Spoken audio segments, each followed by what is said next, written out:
Assalomu alaykum barchaga. Demak, bugun 7 mart 07.03.2025-yil. Mavzuyimiz teskari trigonometrik funksiyalar. Xo'p, demak, teskari trigonometrik funksiya nima? Masalan, sinus alfa x ga teng bo'lsa, bu x'imiz bizda 1 ya'ni -1 oraliqdagi son. Ya'ni x'imiz bu yoqda -1 oraliqdagi son. Alfa bo'lsa burchak. Alfa bo'lsa burchak. Mana shu ifodadan alfani topsak, bu bizada arc sinus x hosil bo'ladi. Ya'ni arc sinus x'imiz burchakni bildirar ekan. Arc sinus x'imiz burchakni bildirar ekan. Ya'ni sinus alfa barobar 1/2 desa, biz alfani yozamiz 30 gradusga teng deb. Yoki bo'lmasa alfa barobar pi/6 deb yozamiz. Alfa barobar pi/6 deb yozamiz. Ya'ni bu burchak. Masalan, sinus alfa barobar 1/3 bo'ladigan bo'lsa, bu yerda alfani konkretniy qiymatini topib bo'lmaydi. Alfani konkretniy qiymatini topib bo'lmaganligi uchun bizga arc sinus kerak. Ya'ni mana shu joyda alfamiz arc sinus 1/3 degani.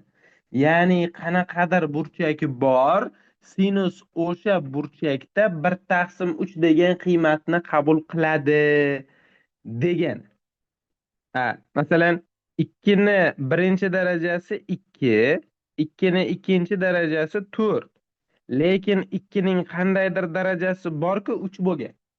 Shuni topish uchun biz logaritm tushunchasini kiritganmiz. Logaritm 2/3 deb.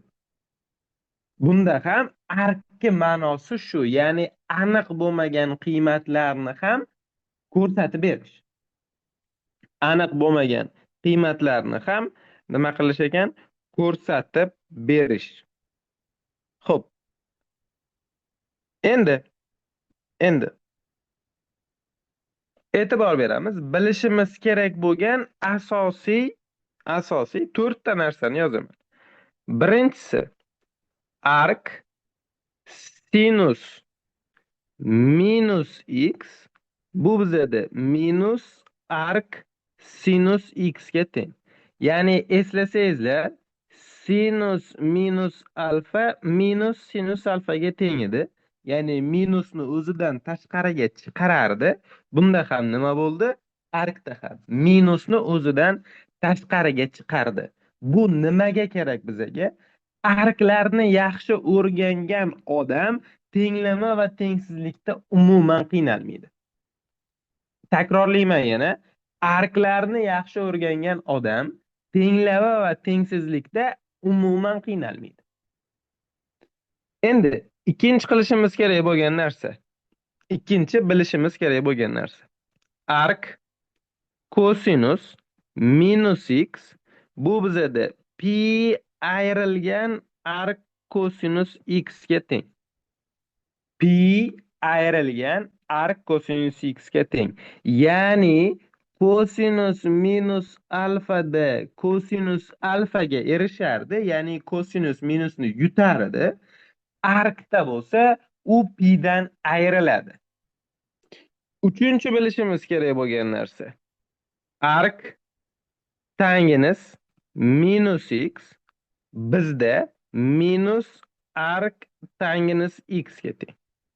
Esingizda bo'lsa, tangens minus alfa minus tangens alfaga teng edi. To'rtinchi bilishimiz kerak bo'lgan narsa arc kotangens minus x pi ayrilgan arc kotangens minus x. Minus x debman, x. Ya'ni kosinus bilan kotanginusda minusni yo'qotish bu pidan ayirish ekan. Minusni yo'qotish bu pidan ayirish ekan. Endi biz mana shu to'rtta narsani boshlang'ich tushuncha sifatida bilishimiz kerak.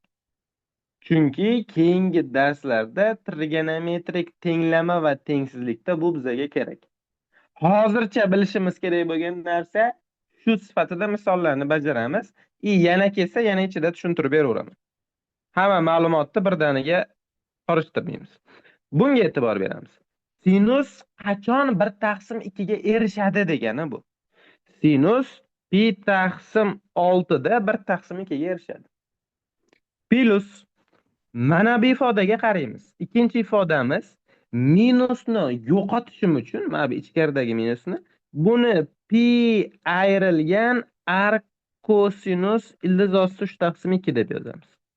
Ark kosinus ildiz osti 3/2 ga qachon erishadi? Qachonki pi taqsim 6 bo'lganda. Demak, pi ayrilgan pi taqsim 6 hosil bo'lyapti. Bu bizada 5 pi taqsim 6. Demak, buni yoniga 5 pi taqsim 6 ni qo'yar ekanmiz. Ikkalasini qo'shsak 6 pi taqsim 6 javob pi hosil bo'ldi. Pi degan variant C da. Pi degan variant C da. Keyingisi. Bunga e'tibor beramiz. Mana bu qism burchak, ya'ni sinus qachon 1/2 ga erishadi va buni aniq javobi bor. 6 taqsim pi ko'paytirilgan pi taqsim 6 qo'shilgan 1 taqsim pi. Bunga e'tibor beramiz. Qachon kosinus ildiz osti 3/2 ga erishadi? Kosinus ildiz osti 3/2 ga pi taqsim 6 da erishadi. Qisqaradiganlarni qisqartiramiz. Pi bilan pi 6 bilan 6 ketsa 1 plus bular qisqarib ketsa 1 taqsim 6. Demak, javob 7 taqsim 6 hosil bo'lar ekan. 7 taqsim 6 C variantda.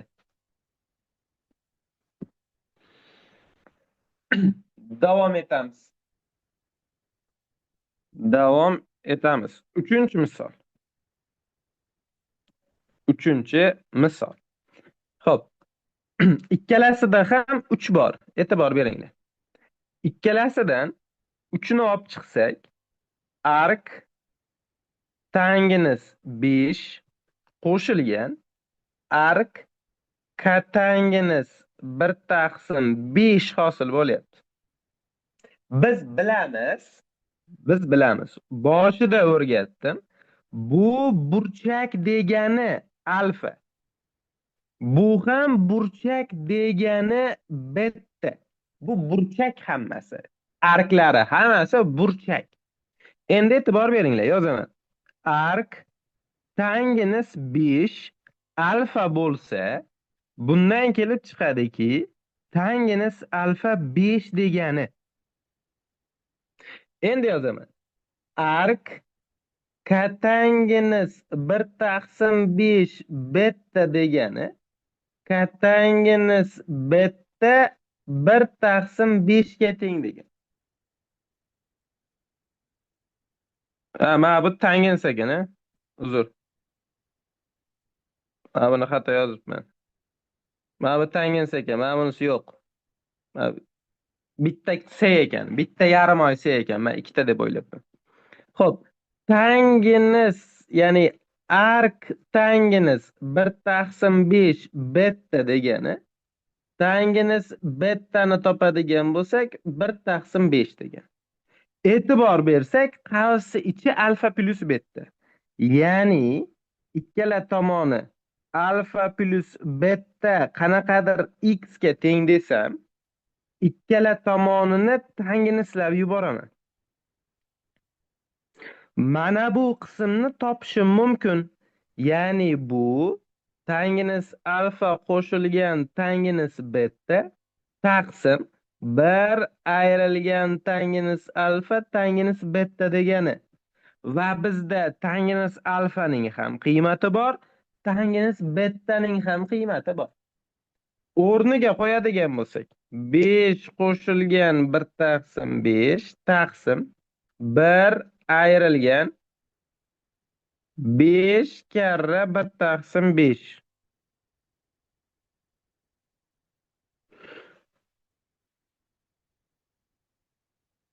E, 1 taqsim 5. Endi e'tibor beradigan bo'lsak, mahrajimiz 1 minus 1, ya'ni mavjud bo'lmayapti. Mavjud emas hosil bo'lyapti. Qachon tangens mavjud bo'lmaydi? Qachon tangens mavjud bo'lmaydi? Necha gradusda mavjud bo'lmaydi tangens? Savol, tangens necha gradusda mavjud bo'lmaydi? Pi taqsim 2, ya'ni 90 gradusda. Bundan kelib chiqadiki, alfa plus beta pi taqsim 2 ga teng ekan. Endi shuni nimaga ko'paytiramiz? Oldida turgan 3 ga. Pi taqsim 2 ni 3 ga ko'paytirsak, 3 pi taqsim 2 hosil bo'ladi. Va bu javob bizda mana ekan. B, C variant. 0 da, tangens 0 da mavjud. Chunki mahraj kosinus 0 bo'ladi, kosinus 0 1 ga teng. Mahraji 0 bo'ladigan variant o'sha 90 gradus. Chunki kosinus 90 dan 0 ga teng. Mana mahraj mavjud bo'lmayaptimi? Tangenisi mavjud bo'lmaydigan qiymatini olamiz. Quyidagilardan nechtasi to'g'ri? Darsi boshida tushuntirdim. Bu minus hisob chiqadi. Xo'p, bu bizada nimani olib chiqyapti? Ark katangens. Bu ham to'g'ri, minus hisob chiqyapti. Mana formula, bu formulaga qaraymiz. Ark sinus x qo'shilgan ark kosinus x pi taqsim 2 ga teng. 2 xato. Ma bu yana bitta C ko'ribman. Da 2 xato. Ikkita C ko'rib olyapman, bilmayman. Xo'p, bu xato. To'g'rilab yozib qo'yamiz. Ark tangens minus x da minus oldinga chiqadi. Ark tangens x hosil bo'ladi. Ark katangens agar minus x bo'lsa, ikkita C bo'lsa, pi minus ark katangens x hosil bo'ladi. Endi 3-chi, 4-chisiga e'tibor beramiz. 3-chi, 4-chisiga e'tibor beramiz. Xo'p, 4-chisi menimcha kitobda bor. Adashmasam 10-sinf darsligida 4-chisi bor edi, agar adashmayotgan bo'lsam. Chunki men ham onlarga darsga kiramanda bir ko'zim tushuvdi. Nechtasi to'g'ri deb so'rayapti. Ark sinus x qo'shilgan ark kosinus x pi taqsim 2 ga teng. Bunga e'tibor beradigan bo'lsak, bu xato. Demak, bizda nechtasi to'g'ri? Ikkitasi to'g'ri. Birinchi va oxirgisi. Birinchi va oxirgisi.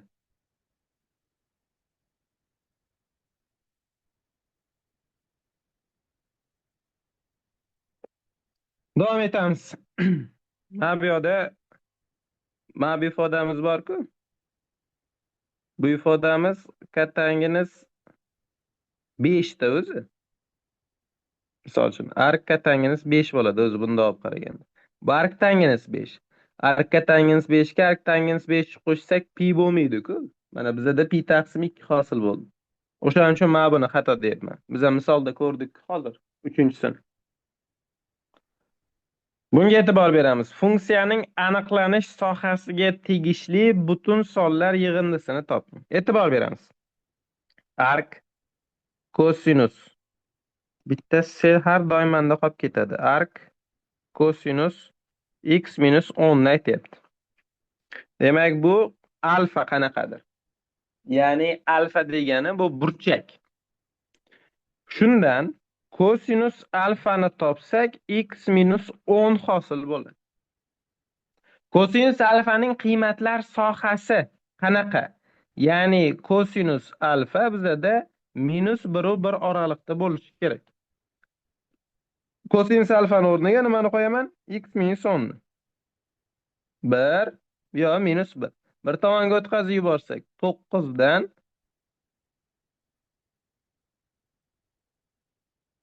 9 dan x bu yoq 11 hosil bo'ladi. Demak, shu oralig'ga kiruvchi butun sonlar 9, 10, 11. Shularning yig'indisini so'rayapti. 20, 30 hosil bo'ladi. 30 degan javob C varianti. Ya'ni trigonometrik funksiyalarda arc kosinus va arc sinusni aniqlanish sohasini toping desa, o'sha minus 1 u 1 oraliqqa qo'yib yuborishimiz yetarli. Javob C variantda 5-misolda. 6 ga o'tamiz.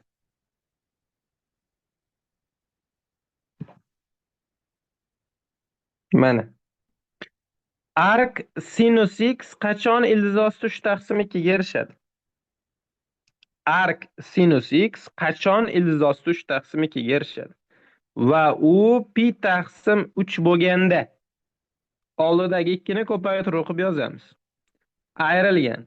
Arc tangens qachon ildizosti 3 taqsim 3 ga erishadi? Qachonki pi taqsim 3 bo'lganda. Endi ikkalasini bir-biridan ayirsak, 2 pi taqsim 3 dan pi taqsim 3 ni ayirib tashlasak, javob bizada pi taqsim 3 hosil bo'ladi. Pi taqsim 3 degan variant B javobda. Bunga e'tibor beramiz. 7-misol. Boya qoidasini darsi boshida o'rgandik. Arc tangens bitta C turibdi. Demak, bu minus arc tangens ildizosti 3 ga teng. Pastda arc katangens ikkita C turibdi. Demak, bundan minusni olib chiqsak, pi ayrilgan arc katangens 1 hosil bo'ladi.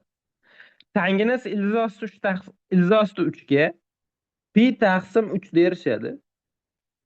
Katangens 1 ga pi taqsim 4 da erishadi. Demak, minus pi taqsim 3 taqsim 3 pi taqsim 4 hosil bo'lyapti. Demak, bunda pilar qisqarib ketsa, 4 tepaga chiqsa, minus 4 taqsim 9 hosil bo'lyapti. Minus 4 taqsim 9 bizda C variantda. 7-misolimiz C javob. 8 tengliklarning nechtasi to'g'ri deyapti. Birinchisini yozamiz. Arc sinus minus 1 taqsim 2 minusni oldinga chiqarsak, arc sinus 1 taqsim 2 hosil bo'ladi. 1 taqsim 2 ga pi taqsim 6 da erishsa, oldiga minus qo'yar ekanmiz. Demak, birinchisi xato. Ikkinchisiga e'tibor beramiz. Arc kosinus minus 1 ga qachon erishadi? Minusni oldinga chiqarsak, pi ayrilgan arc kosinus 1 hosil bo'lyapti. Arc kosinus 1 ga 0 da erishadi. Demak, pi dan 0 ayirsak, pi hosil bo'lyapti. Ikkinchisi to'g'ri. Keyingisi arc katangens minus ildizda 3. Minusni olib chiqadigan bo'lsak, ikkita C bo'lganligi uchun, ya'ni pi ayrilgan arc katangens ildizda 3. Arc katangens ildizda 3 ga qachon erishadi? Pi taqsim 6 da erishadi. Ayirib yuborsak, 5 pi taqsim 6. Bu yerda minus pi taqsim 6. Xato. Arc tangens minus 1. Demak, minusni oldinga chiqarmoqchi bo'lsak, tangensda shunda oldinga chiqadi. Arc tangens 1 ga xo'p, pi taqsim 4 da erishsa, oldidagi minus turadi. Demak, minus pi taqsim 4. Bu ham to'g'ri. Bizdan nechtasi to'g'ri deb so'rayapti. Ikkitasi to'g'ri hosil bo'ldi. Har bittasini o'sha qoidasi bo'yicha nima qildik? Ko'rsatdik. Davom etamiz.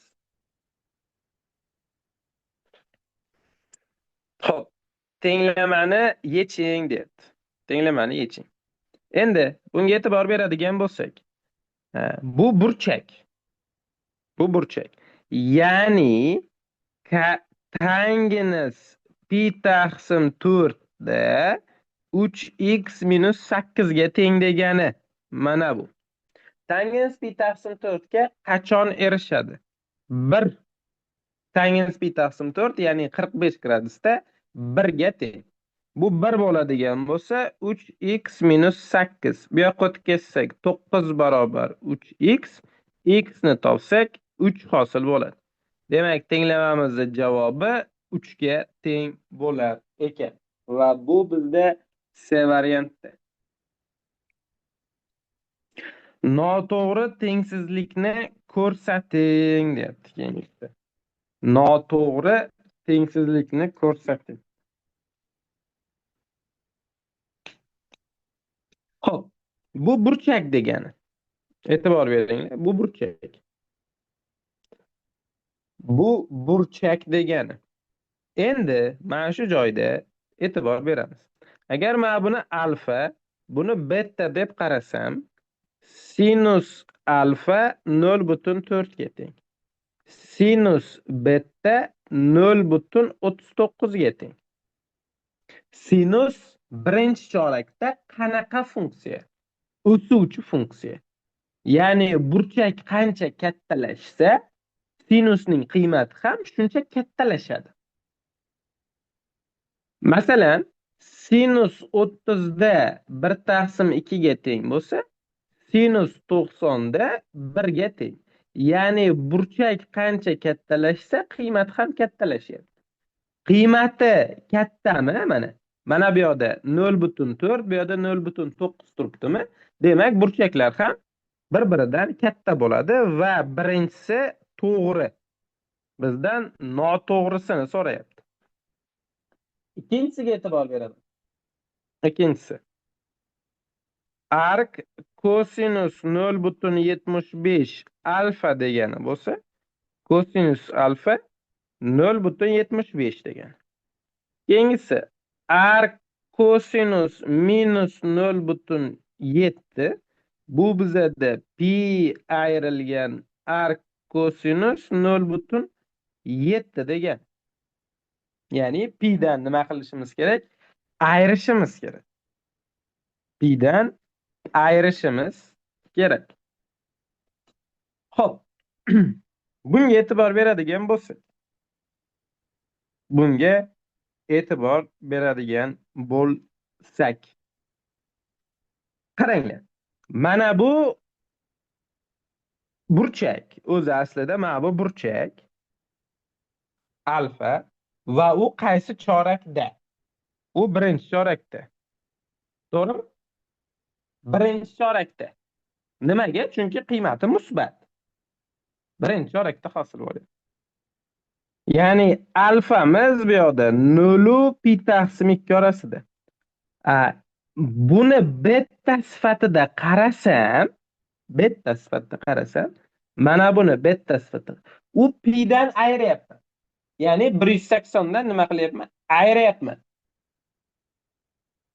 Endi savol, shu to'g'ri bo'ladimi? Masalan, bittasi 180 dan ayrilyapti, bittasi o'zi turibdi. Qaysi kattaroq bo'ladi? Albatta 180 dan ayriyotganim kattaroq bo'ladi. Masalan, bitta burchagimiz 30 gradus, bitta burchagimiz minus 30 gradus bo'lsa, ya'ni masalan, mana bu minus 30 da ham mana bu 0,7 qiymat qabul qiladi-ku, kosinus minus yutganda. Uni pi dan ayirib tashlasam, ya'ni 180 dan bir kichkinaroq burchakka ayirib tashlasam, u baribir 100 dan katta hosil bo'ladi demoqchiman. Bu yoqdagisi 0,90 orasida. Demak, bu xato. Bizdan o'zi noto'g'risini ko'rsating deyapti. Demak, javob B variant. Noto'g'ri. Teng bo'lib pi dan ayirilyapti. Xo'p, 11 ga qaraymiz. Mana bu ifodani qiymatini bilaman. Va bu bizda pi taqsim nimaga teng bo'ladi? 6 ga teng bo'ladi.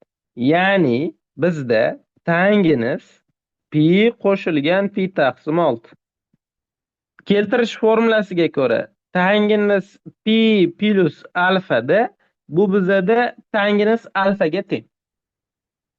Endi buni yozadigan bo'lsak, tangens pi taqsim 6 va bu bizda 1 taqsim ildizda 3 ga teng. 1 taqsim ildizda 3 C varianti.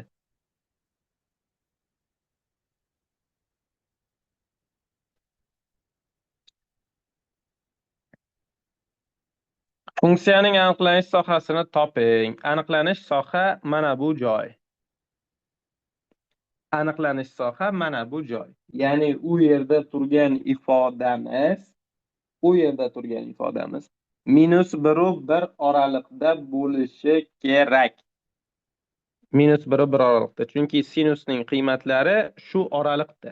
-1 dan katta yoki teng 2x - 1, kichik yoki teng 1 dan. 2x bu yoqda 2 hosil bo'ladi, bu yoqda 0. 2 ga bo'lib yuborsak 1. 0 u 1 oraliq. Ikkalasi ham kiradi. Javob B varianti. 12-misolimizning javobi B varianti hosil. 13. Ana endi misollar seryoznilashib boshladi. Xo'p, men boshidan beri javrayapman, mana bu alfa bo'ladi deb. Ya'ni bu burchak alfa.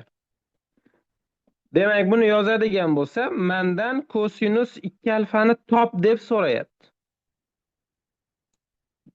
Kosinus 2 alfani top deyapti. Endi qaranglar. Alfamiz ark kosinus 3 taqsim 5 ga teng bo'lsa, bundan kelib chiqadiki, kosinus alfa 3 taqsim 5 ga teng. Mendan kosinus 2 alfani top deyapti. Biz ikkilangan burchak formulasida o'rgandik.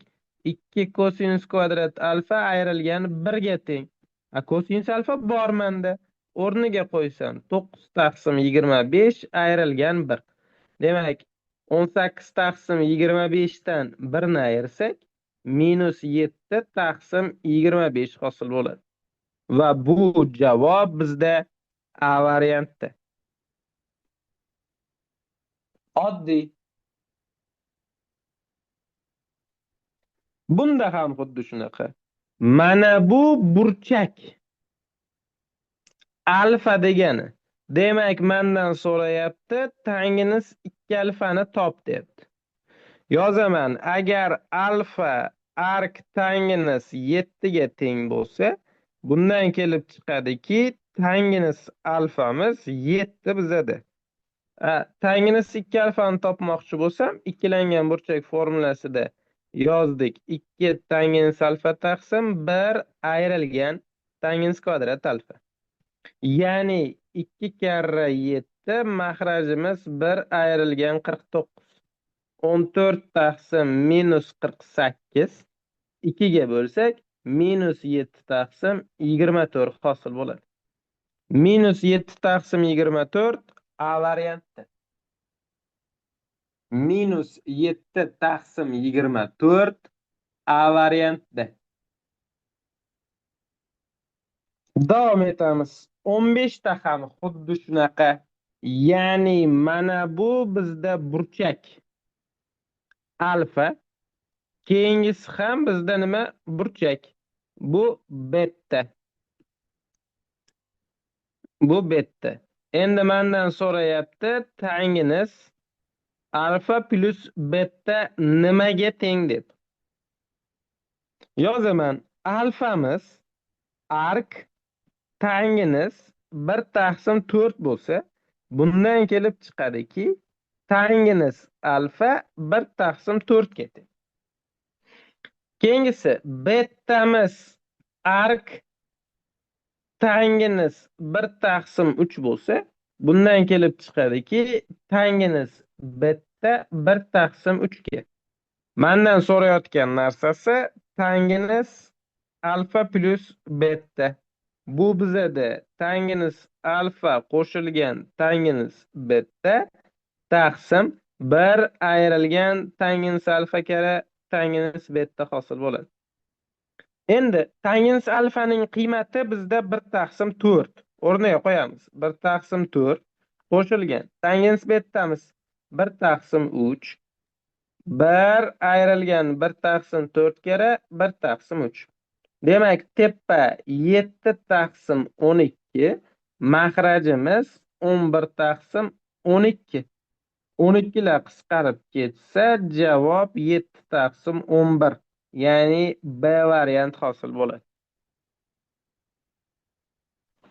B variant hosil bo'lar ekan. Tushunarli bo'lyaptimi? Uxlab qolmayapsizlarmi?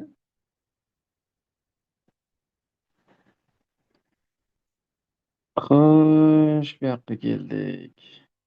Funksiyaning eng kichik qiymatini toping. Funksiyaning eng kichik qiymatini toping.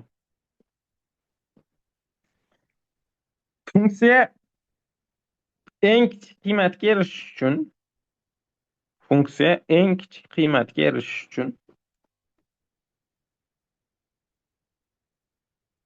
funksiya eng kichik qiymatga erishish uchun biz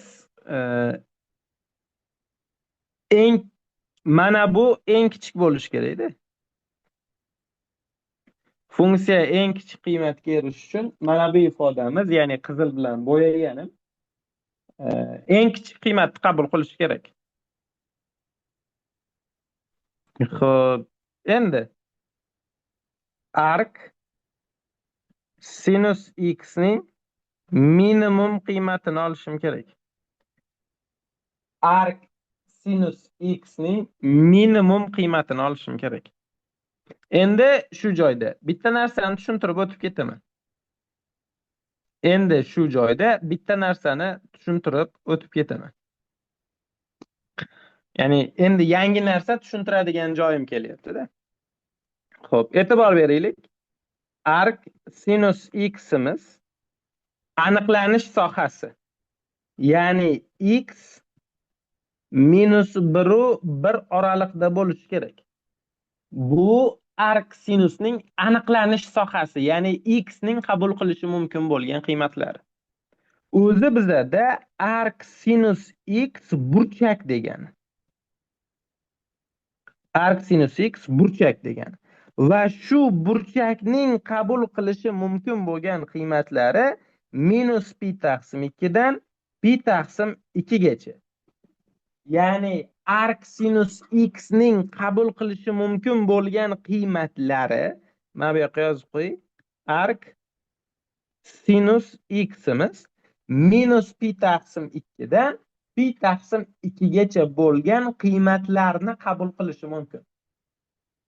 Shuning ichida mana yozyapman. Minimumini so'rayapman. Minimumi minus pi taqsim 2. O'rniga keltirib qo'yamiz. Y barobar 4 qo'shilgan 3 taqsim pi ko'paytirilgan minus pi taqsim 2. Mana bu ikkalasi qisqarib ketsa, y barobar 4 qo'shilgan minus 3 taqsim 2. Demak, javob 2,5 hosil bo'ladi. 2,5 bo'lganligi uchun A variant. Agar maksimumini so'raganda mana buni keltirib qo'yamiz. Eng katta qiymati pi taqsim 2 ni olib borib qo'yadi. Agar maksimumini so'raganda. Tushuntira oldimmi? Endi arc sinus yozdik, qolganlarini ham shu yerda yozib o'tib ketdik. Chunki har bittasiga alohida to'xtalib o'tirmayman keyin. Arc cosinus. Arc cosinus x ning o'sha burchak arc cosinus x ning burchaklari qaysi oraliqda bo'ladi? Ya'ni 0 dan pi gacha oraliqda bo'ladi. Tangens x niki, ya'ni arc tangens x niki. Arc tangens x niki. Pi taqsim 2 dan, ya'ni minus pi taqsim 2 dan pi taqsim 2 gacha. E'tibor beringlar, tengi bo'lmaydi. Sinus x da, arc sinus x da mana tengi bor, bunda tengi yo'q. Qat'iy katta. Xo'p, keyingisi arc tangensiga Bunda bu yoqdan pi, bu yoqdan 0. Bunda ham tengi yo'q. Davom etamiz. Xo'p, bo'lsa quyidagini toping deyapti. Endi bundan yozsak, ark sinus alfa pi taqsim 4. Ya'ni mana bu 4 ni oldiga bo'lib yubordik. Bundan kelib chiqadiki, sinus, ya'ni bu a, sinus pi taqsim 4 da a ga erishadi degan. Ya'ni a'imiz bizda ildiz osti 2 taqsim 2 ga teng ekan. Demak, a bizda ildiz osti 2 taqsim 2 ga teng bo'lar ekan. Endi o'rniga borib qo'yamiz. 8 ko'paytirilgan ark kosinus a ni o'rniga ildiz osti 2 taqsim 2 ayrilgan ildizni 2 ni hisoblashimiz kerak. 8 ko'paytirilgan ark kosinus ildiz osti 2 dan ayiramiz 2 ildizni 2 ni taqsim 2. Ya'ni umumiy maxraj berdim. 8 ko'paytirilgan ark kosinus minus ildiz osti 2 taqsim 2 hosil bo'lyapti. Minusini yo'qotmoqchi bo'lsam, pi dan ayirishim kerak ark kosinus ildiz osti 2 taqsim 2 ni. 8 ko'paytirilgan pi ayrilgan pi taqsim 4. Sababi ark kosinus ildiz osti 2 taqsim 2 ga pi taqsim 4 derishadi. Bunga e'tibor beramiz endi. Bu bizda 8 ko'paytirilgan, ayirib yuboradigan bo'lsak 3 pi taqsim 4 qisqarib ketsa 6 pi hosil bo'ladi. 6 pi degan variant C javobdir. 6 pi degan javob C variantda. Menimcha bu ham tushunarli bo'ldi. Endi 18 ga e'tibor beringlar. Men hozir shunaqa narsa o'rgataman, butun umr sizlar esingizlardan chiqmaydigan qilib. Shunga harakat qilaman. Xo'sh, yozaman, diqqat bilan qaraysizlar. Oldin qoidachalarni kiritamiz. Qoidachalar. Ark sinus a dan a chiqadi. Shartlarni yozaman. Ark kosinus a dan a chiqadi. Ark tangens a dan ham a chiqadi. Ark katangens a dan ham nima chiqadi? Bizda a chiqadi. Faqat sharti bor. Ya'ni bunda a tegishli bo'lishi kerak. Ark sinusda a tegishli bo'lishi kerak. Minus pi taqsim 2 yu pi taqsim 2 oraliqqa. Bunda a tegishli bo'lishi kerak. Ark kosinus a dan a chiqishi uchun 0 pi oraliqda bo'lishi kerak. Bunga e'tibor beramiz. Ark tangens a dan a chiqadi. Qachonki a'imiz tegishli bo'lishi kerak. Minus pi taqsim 2 dan pi taqsim 2 gacha. Ko'ryapsizlar, oddiy qavsda. Katanginisdan ham bu 0 pi oraliqqa tegishli bo'lishi kerak. Oddiy qavs. E'tibor beramiz. Mana bu yoqda 140 turibdi. Shu 140 minus 90 u 90 oraliqqa tushadimi? Sinus 140 gradusimiz minus 90 u 90 oraliqqa tushadimi? Tushmaydi. Buni hamma ko'rib turibdi. Tushmaydi. Buni tushirib olishimiz mumkin lekin. Qanaqa qilib? E'tibor beringlar. Sinus 140 ni sinus 180 ayrilgan 40 desam bo'ladi. Va bu menda sinus 40 ga teng. U -90 oralıqqa tushadi. Endi yozamiz. Bizda ark sinus 40 chiqyapti va bu 40 berilgan oraliqda. Berilgan oraliqda. Bundan kelib chiqadiki, buni javobi 40. -90 va 90 orasiga kiradi 40 gradus. Bo'ldi, o'shanga tushirib olsam bo'ldi. Boshqa hech narsa kerak emas.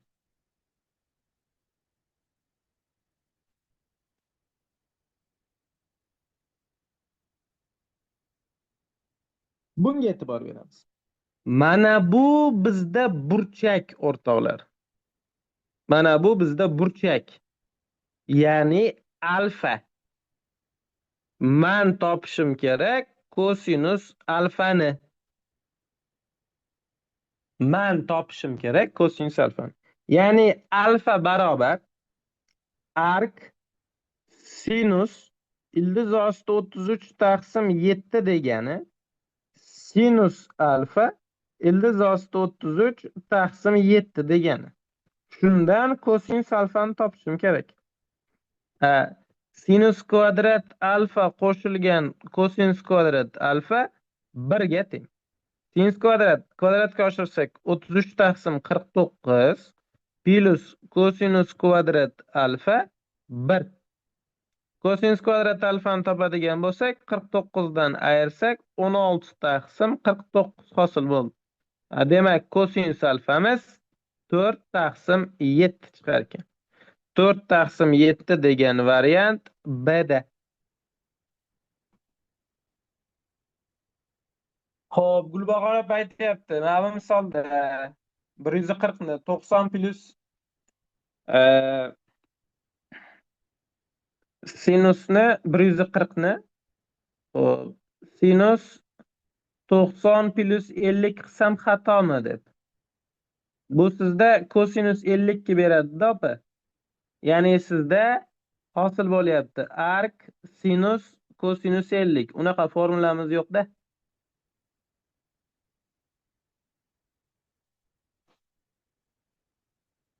Tushuntira oldimmi?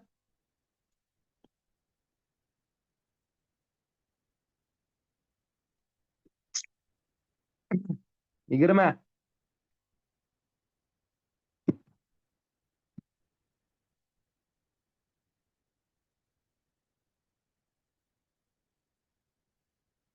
Da. Mana bu burchak alfa. Bu burchak beta. Bizadan so'rayotgan narsasi tangens alfa qo'shilgan kotangens betani so'rayapti. Xo'p. Ichkaridagi alfa bo'lsa, ya'ni alfamiz ark kotangens 1 taqsim 3. Bundan kelib chiqadiki, kotangens alfa 1 taqsim 3 ga teng. Bundan ham kelib chiqadi tangens alfa 3 degani. Demak 3 qo'shilgan. Keyingisiga e'tibor bersak. Beta deb belgilaganim ark tangens 2 taqsim 3 beta bo'lsa, demak tangens beta 2 taqsim 3 ga teng. Bundan kotangens betani topsak 3 taqsim 2. 3 ga 1,5 mi qo'shsak 4,5 degan variant C'da. Xato? Nima xato?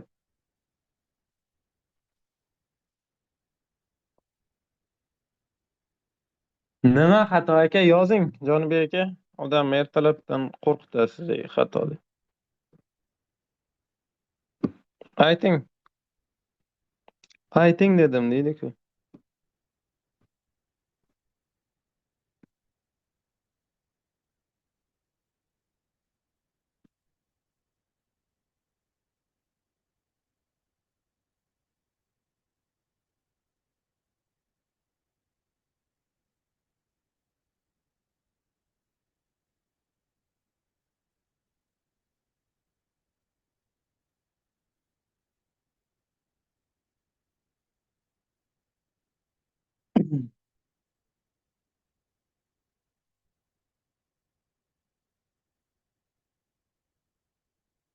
Ikkinchi test.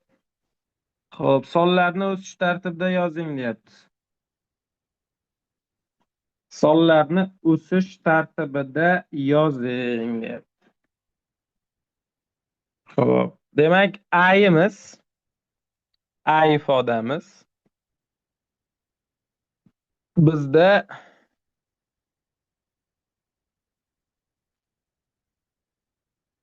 voy, kosinus A 0,4 degan. Yo, unaqa yozishim ham shart emas ekan. Hammasini bir xil nomga o'tkazib olsam bo'ldi. Mana bu kosinusda, bu ham kosinusda. Bunga e'tibor beramiz. Bunga e'tibor beramiz. Sinus 0,8 turibdi. Ya'ni sinus S 0,8 degan. Bundan kosinus S'ni topsak 0,6 da. Chunki kvadratlarning yig'indisi 1 ni beradi.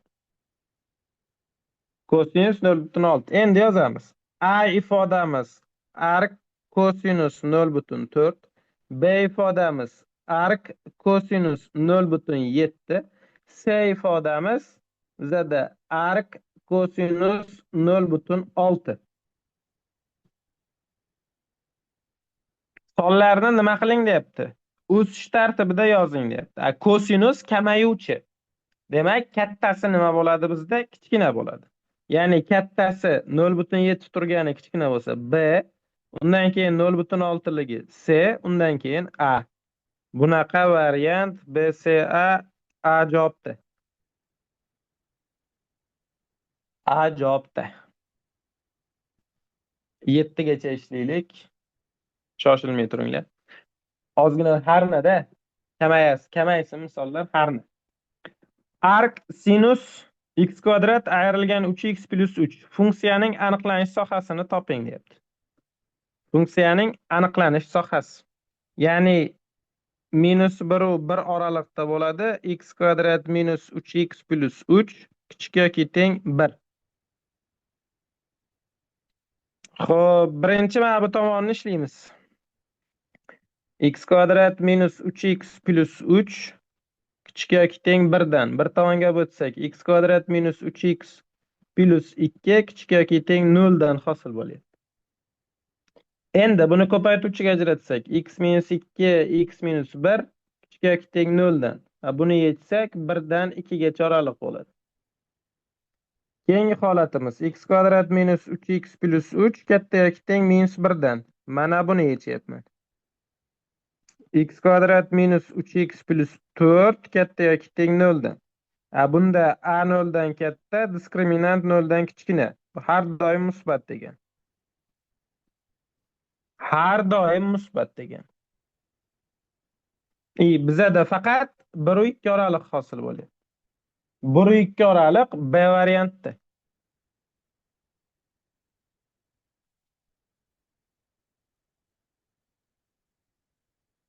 Keyingisiga e'tibor beramiz. 3-misol. Mana bu oldinda turgan 3 ni nari tomonga bo'lib yuborsak, arc sinus 5x kvadrat ayrilgan 4x minus 0,5 teng bo'ladi pi taqsim 6 ga. Bundan kelib chiqadiki, 5x kvadrat ayrilgan 4x minus 0,5 sinus pi taqsim 6 ga teng. 5x kvadrat ayrilgan 4x minus 1 taqsim 2 1 taqsim 2 ga teng bo'ladi. 5x kvadrat ayrilgan 4x minus 1 barobar 0. Buni yozadigan bo'lsak, 5x kvadrat ayrilgan 5x plus x minus 1. 5x ni olib chiqsak, x minus 1, keyingi qavs ham x minus 1. X minus 1 olib chiqadigan bo'lsak, 5x plus 1. Demak, bitta ildizimiz 1 ga teng, bitta ildizimiz minus 0,2 ga teng. Ana endi aniqlanish soha degan narsa bor.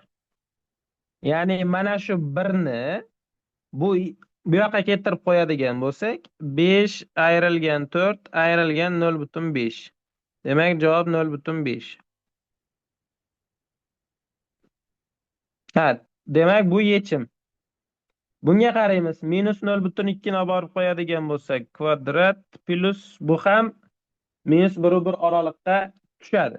Tenglama ildizlar ko'paytmasini toping deyapti. 1 ni -0,2 ga ko'paytirsak, -0,2 hosil bo'ladi. Va bu bizada A variantda. Va bu bizda A variant. Mana 2. 2 ni ko'rsating deganlar uchun.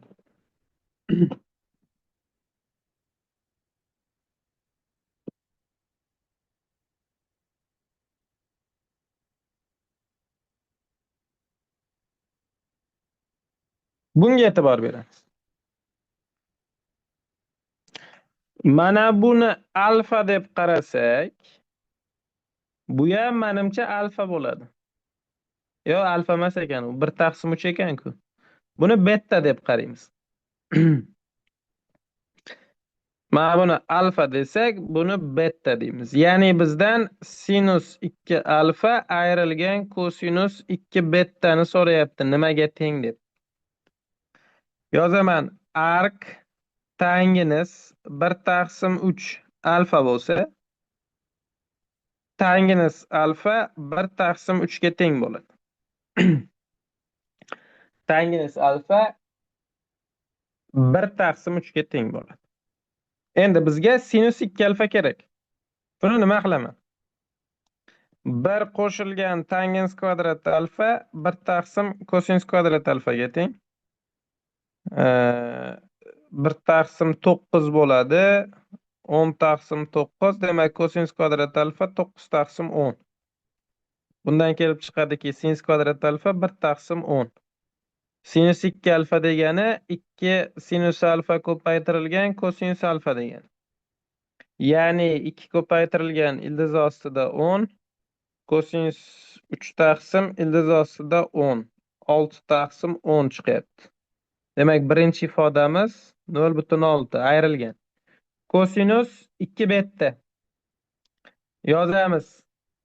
Tangens beta 1/2 ga teng. Bundan yozadigan bo'lsak, 1 plus tangens kvadrat beta 1/2 kosinus kvadrat betaga. Demak, 1/4, 5/4 kosinus kvadrat beta 4/5 hosil bo'lyapti. Sinus kvadrati beta demak 3/5 bo'ladi. Yo, 1/5 bo'ladi.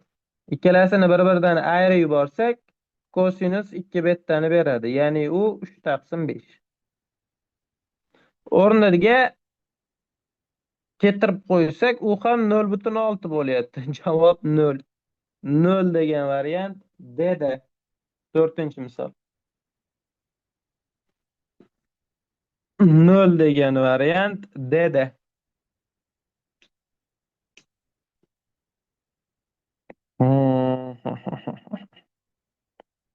Tengsizlikni yeching. Sinus qanaqa funksiya?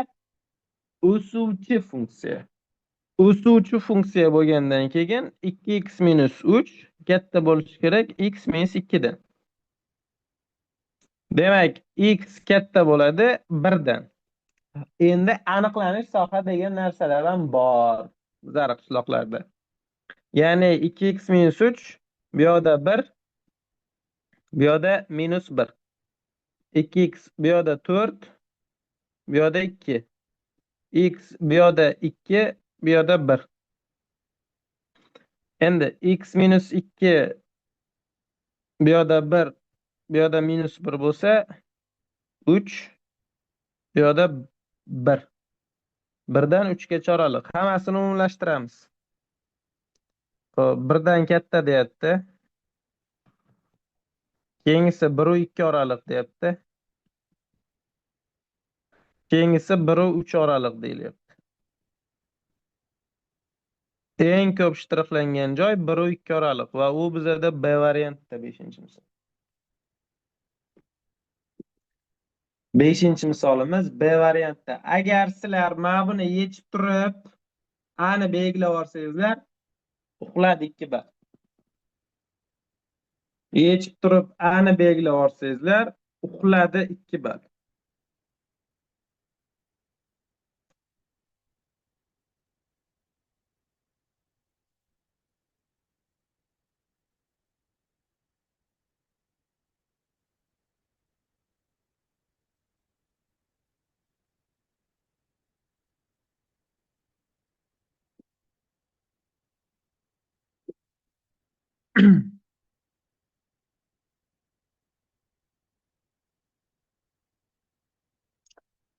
Olti.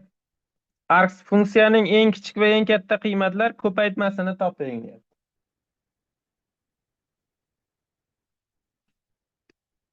E'tibor beringlar. Mana buni eng kichik eng katta qiymati qanaqa edi? Boya yozdik. Minus pi taqsim 2 yu pi taqsim 2. Eng kichik qiymat desa 8 qo'shilgan 32 taqsim pi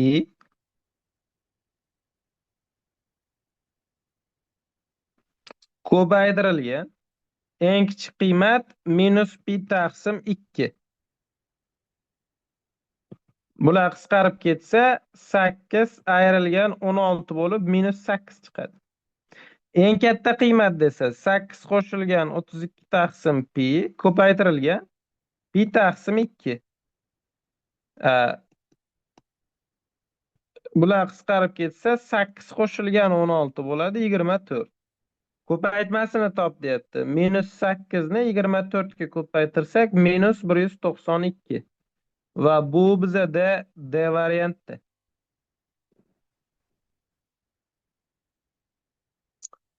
Shu joyda to'xtatamiz. Shu joyda to'xtatamiz. Bugun kechqurun 20:00 da 20:00 da mock testi tahlilini boshlaymiz. Agar mock testni 1 soat, 1,5 soat ichida tahlil qilib bo'lsak, qolganini ham ko'ramiz. Agar tahlil qilolmasak, ulgurmasak, ertalab nimadan keyin, og'iz yopishdan keyin oxiriga yetkazib trigonometrik tenglamalarni boshlaymiz. 8-mart kuni. Xo'p, nimani umumlashtirdik? Javob umumlashtirdik. Xo'sh, testni yechib botga jo'natinglar. Tahlilini bugun kechga ko'ramiz, xudo xohlasa sizlar bilan. Ertaga ham ertalab dars bo'ladi. Kechki paytda o'ylab ko'ramiz.